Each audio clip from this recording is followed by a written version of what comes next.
Uqhume umkikizo yinjabulo khathi ithimba lomasipala wasondini eliholwa iMeya Wilson Ntshangase nephini lakhe uThembelihle Gaba Madela litheleka kwaKhumalo kwaceza lizohalelisela uKhumalo.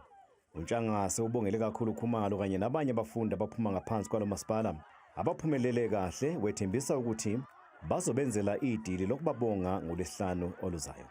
uKhumalo wenze kahle kakhulu ezifundweni izibalo, physical science, accounting, life sciences, life orientation, isiZulu kanye nesingisi.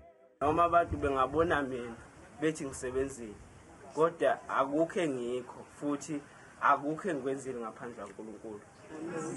Amen. Sithe siyobhala kwathiwa esikoleni angifunde izwi. Ngakhuluma into eyodwa nozakwethu.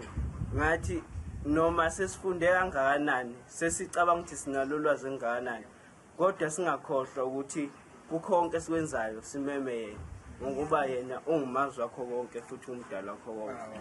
iMeya yosondini iphinde yahalelisela noyimeya yezingane kulomasipala uSisanda Sithole obefunda eMphumela High School. uSithole waseMashona kuWard 8 ubaqoqode emakhanda esifundweni accounting esifundazweni sonke.